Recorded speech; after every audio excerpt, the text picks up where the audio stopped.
আপনি যদি এই সেন্টেন্সটার মানে বুঝেন তাহলে আপনার ইংলিশ টু গুড। চলেন আমরা সেন্টেন্সটা দেখি কি লেখা যদি আপনি না বুঝেন। People working for Persian Emperor Rick stole American ships.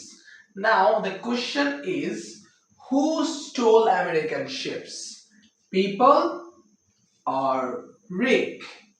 That is the question. So আপনি যদি ইংলিশ ক্লিয়ারলি বুঝেন, ইংলিশ যদি খুব ভালো বুঝেন, তাহলে আপনি ইজিলি প্রেডিক্ট করতে পারবেন, ইজিলি ধরতে পারবেন যে পিপল চুরি করছে না রিক চুরি করছে আমেরিকান শিপস। তো চলেন দেখি। People working for Persian empire রিক, এখানে আপনি মনে রাখবেন সাবজেক্টের পরে কখনো অ্যাম আর ওয়াজ আর উইল বি ছাড়া ভার্বযোগ আইএনজি আসে না, কিন্তু এখানে আমরা ভার্বযোগ আইএনজি আসতে দেখতেছি ওয়ার্কিং। ঠিক আছে, তাহলে যখন আমরা সাবজেক্টের পরে ভার্বযোগ আইএনজি দেখব তাহলে আমাদের মাথায় রাখতে হবে এই সাবজেক্টের পরে ভার্বযোগ আইএনজি দিয়ে নেক্সট ভার্ব পর্যন্ত যা লেখা আছে, যেমন এখানে আপনাকে একটা ভার্ব দেখতেছি স্টোল, এটা স্টিলের কি স্টিলের ভার্ব টু।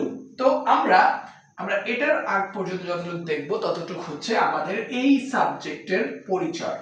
তো পরিচয়টা কি? পিপল যারা কাজ করত পার্সিয়ান এম্পায়ার রিকের আন্ডারে, তারা চুরি করেছে আমেরিকান শিপস। তাহলে রিক চুরি করে নাই, চুরি করছে পিপলরা। ঠিক আছে।